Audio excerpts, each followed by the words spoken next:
Hello, and welcome back to another episode of Sitka Stage and Screen News. I'm your host, Natalie Joy. Spring is finally here. I don't know about you, but I am so happy to see the sun. I know how much we miss it here on the island, and I can just feel the joy coming back into my body. We have had a really exciting month here at Sitka. Also, we have so much coming up, so I can't wait to share that all with you. Looking back, we had the Comox Valley International Film Festival recently. We had so many incredible workshops. We had a live script reading done by some Sitka actors with the writers in attendance, which was really, really special. And it was just such a beautiful gathering of film lovers in the valley, and we can't wait for next year. Fall registration will be opening soon, so make sure you keep your eyes peeled on our socials and our website for when those go live. We're not quite to fall yet, though. Summer has some really exciting stuff coming up. We have our two summer productions, and there's still 5 spots left for Finding Nemo Jr. Head to our website, sickastageandscreen.com, for more info. It's that time again. Headshot Day is coming up. We'll be having Ali from Bella Photo come back on June 1st, and we cannot wait to see our students shine in front of the camera. We have some exciting news to share and some congratulations in order. So first of all, we want to welcome, or rather, welcome back Andrea as a team member here at Sitka. She's going to be teaching some classes in the fall, and if you had the pleasure of meeting her many years ago in one of our old studios, she also was teaching there. So we are just so excited to have her back, and we know you guys are going to love her too. Also, congratulations to Sam for signing with an agent. This is such a huge step as an actor. We are so proud of her and all the work that she's done, and we can't wait to see where this takes her. Tickets for our year-end show will be going live next month, so make sure you keep your eyes peeled and you get on it soon because it's bound to sell out. Our performance group had such a wonderful time performing at the Evergreen Club.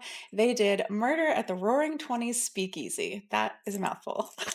But they had such a lovely time, and everyone loved watching them get up there and sing and dance and just leave it all on the stage.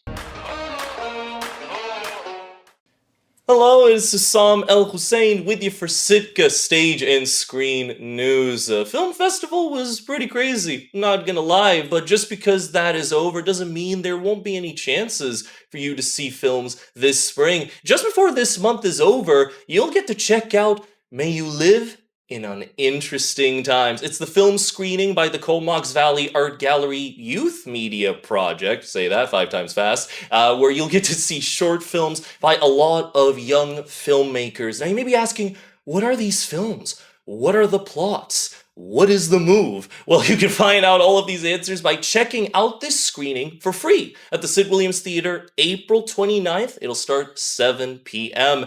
Now from the short films to the big film. It is, all joking aside, it tells the story of Charlene Murray, 21-year-old who finally gets to live her dream as a stand-up comic. There's the highs and lows of figuring out the pressures of being a stand-up comic, what's it like to perform in front of a paying audience, and learning the craft of it, because it is a craft, much like filmmaking. You can get tickets, they range from $5 to 50 cents, $15.50. At the theater, it's going to be showing May 1st at 7:30. That has been me, Hussam, only me, and thank you. I will catch with you later. Now go away. Right now.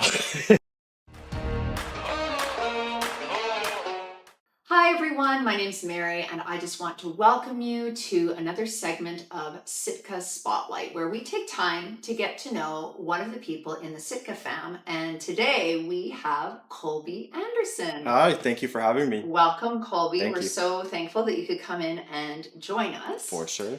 And I have a little tidbit of information here that I got. And I have learned that you are actually the longest standing Sitka student. Is that correct? I didn't know that that was true, but I would say, yeah. I mean, I've been here for quite a while. So, yeah, I would say I'm the longest standing student. Yeah. Wow. So can you just like walk me through that a little bit? So can you go back? This is not even starting at this studio here. It was at the old studio. Yeah. So three studios I've been with Sitka. So they started on 4th Street was their first one. And I started, honestly, it must have been September 2020. So like, ooh, right. yeah, hard COVID years. Yee. Nothing was filming. And I'm like, yeah, let's start an acting career. As the entire world was shut down, basically. Wow. And yeah, Allison was who I met first, and she was great. She was so welcoming. I like instantly got involved in a lot of the classes, and yeah, it was a really great start. Do you remember the first class you took with Sitka? I think so. Yeah, it was definitely intro to acting on camera. And of course, because it was COVID times, it was super small. We all had masks on, and there was like plastic shields everywhere. They definitely went like the 9 yards for it. So that was like a very different intro to acting that a lot of other people may not have experienced For because, sure. right, it was just like in the thick of everything happening. Yes, and I think they had only been open for you'd have to check, but I think they had been only open for about half a year at that time. Wow. So Allison and Katie and Laurel at the time were still kind of laying their groundworks for what Sitka would be today. Wow. Yeah.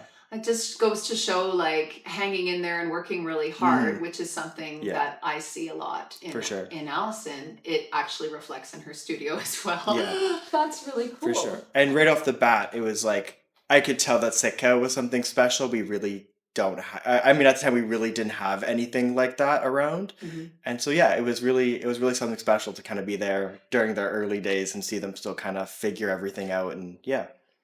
That's so neat that you're part of the story at that Hmm. time. That's so cool. I wanted to know, have you always been interested in the arts, or is it something that was like fairly new? You're like, okay, I'm gonna try something brand new, or has this been something like from childhood that you've enjoyed? Yeah, so I've always been really into movies and film and TV. My parents were big movie people. I remember always going to the movies with them as a kid, so it was always something that was really close to me. I started as a dancer, and I was a dancer for about 10 years in all styles, you name it. I started with hip hop, and then I did jazz and ballet and contemporary, and I was all over the place by the time I was 18. Yeah, and then I applied to a school in London to dance there, and I got accepted. And so I was basically packing my bags to move to London when COVID happened. And it was kind of like the perfect. It was like one door closed and another one opened kind of thing because I realized I had time to sit down and evaluate and be like, I love dancing, but I've always really wanted to be an actor, specifically film and TV, and that's where I realized my heart was. And I still use my dance experience to this day in film and TV when I audition all the time. And so in like a couple months, I went from, you know, putting all my training into dancing, and then it was like that passion that I had for dance just transferred over to film and TV, and it was like, this is what I want to do, and that's yeah, decided to pursue that instead. You had trained in dancing for a huge amount of your life, but you're Mhm. still using all of those skills every time you said that you audition. And can you tell our viewers like exactly what some of those skills are? Because maybe there's some other Yeah, dancers who are for watching and they're sure. like, oh, I'm Mhm. kind of nervous to try acting, or I'm not sure. But, just let us know how that lends itself to the acting process. Yeah, I would say one, the love for performance and the my love for entertaining people is what transferred me over into film and TV. And I'd say I learned a lot of confidence through dance, and so I knew being in front of a camera felt more safe than being in front of a stage full of people watching you. And I feel like a lot of theater actors might feel that way as well. Being on stage doing a live performance is completely different than being in front of a camera. It's a little bit more intimate opposed to being like, you know, showing it right in front of an entire theater. So yeah, it was the confidence. I felt like, okay, great. I'm comfortable performing in front of hundreds of people in a room. You know, well, what's performing in front of a camera and like a couple people watching, right? It's, Hmm. completely different. Interesting. So you Yeah, use that experience and just like relayed that for onto the sure. Yeah. screen.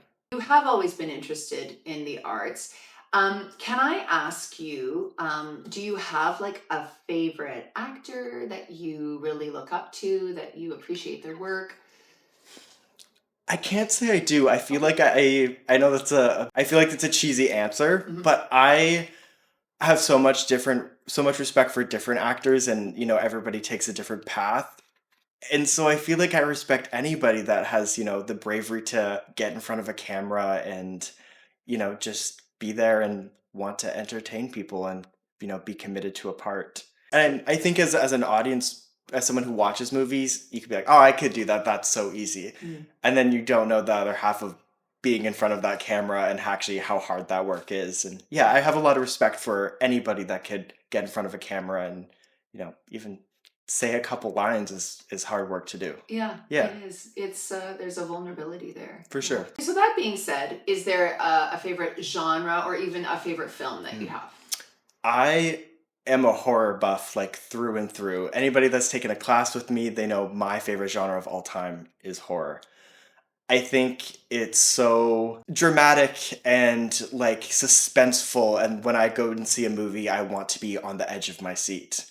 I have a lot of respect for other genres as well. And I think they're, have their own special place. But for me, horror is always like been the medium for like the freaks and the geeks. Like that's where all of these creative ideas come out, and watching how people can be killed and dismembered and like just all the crazy ideas I feel like come out in horror mostly because it's a bit more of a open medium for that. So I've always really gravitated towards the horror genre. Yeah, it's definitely not something that I'm drawn to, but For sure. I understand, and correct me if I'm wrong. Like there's like subgenres within it, right? Absolutely. Like there's Yeah. like like Yeah, you could go like thrasher, slashers, slash- and then there's yeah. also like, paranormal movies, and then there's comedy, like, dark comedy horror movies. like really campy, like For sure, go yeah. in many directions. Yeah, and I love having conversations with people that are not fans of horror because I like to see their perspective of, not everybody has a taste or a palate for that. And that's totally understandable. That's the great thing about movies. Everyone's got their own opinion about it.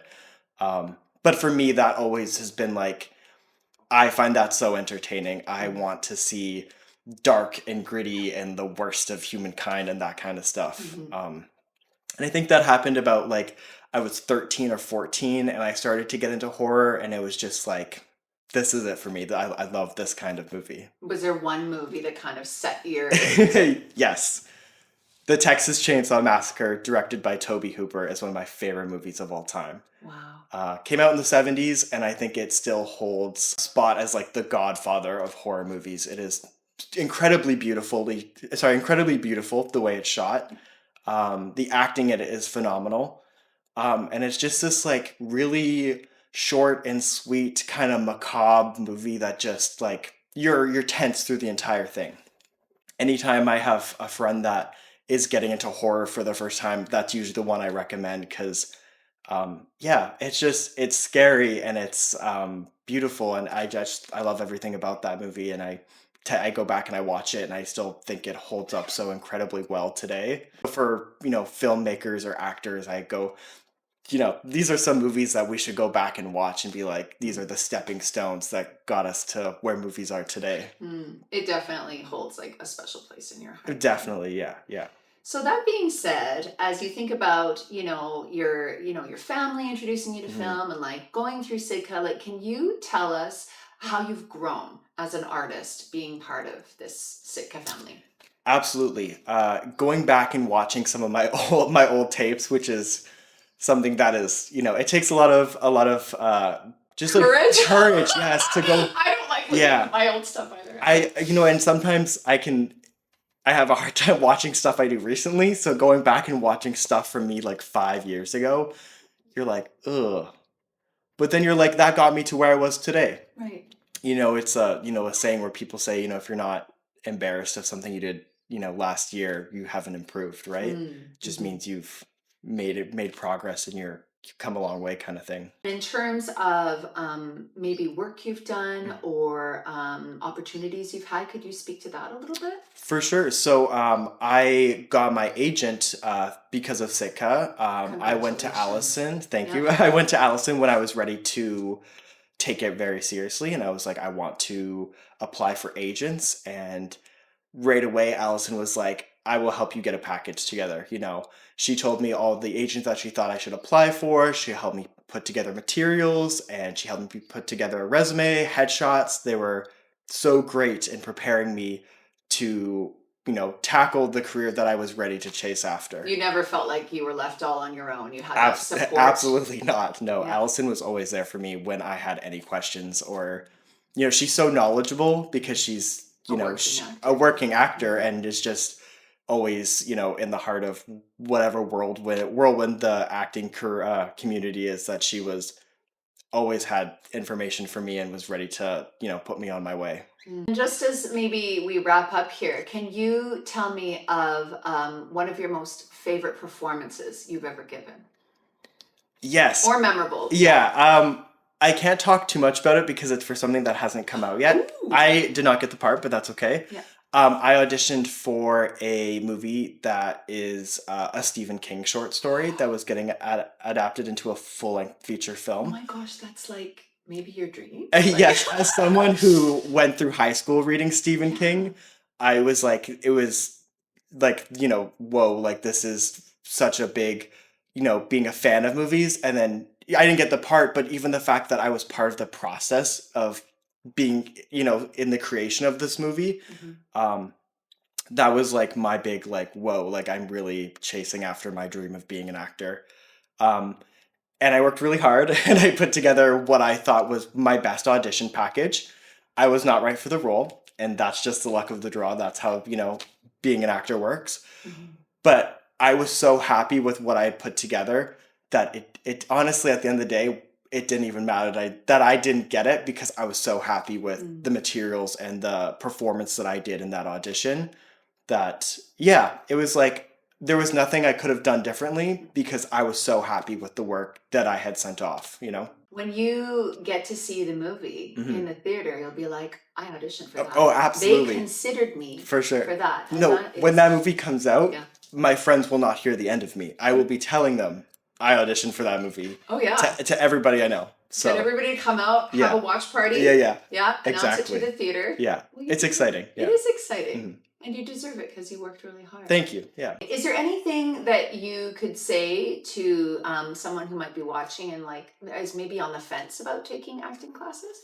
Yeah, absolutely. I think being an actor and wanting to be an actor is a dream for a lot of people. And I think maybe just signing up, even if it's something that makes you nervous, but just being like, I want to dip my toe in the pool and just give it a try. Sitka's the place to do it. Everybody here is so awesome and supportive that like you really have nothing to lose. Like it's you'll probably sign up and you'll have a great time. Mm-hmm. What advice would you maybe give to someone who's been in the game for a long time? Like myself. Yeah. At this point. Yeah. As like an actor who's auditioning Yeah. kind of thing. Yeah. I would say, and this is like what gets me, to keep pushing on. And it's honestly, it's as easy as every time you get told no, you're one step closer to that yes. And it really is that simple. Eventually you will get that yes, and you just got to keep knocking through those no's, right? I really like that. Keep knocking through the nose. Thank you, Colby. No problem. Thank you It's for having me. been a real pleasure. Yeah. Take care. Thank you. Well, that's all I have for you this month. Thanks for sticking around, and we'll catch you next month on Sitka Stage and Screen News. Bye!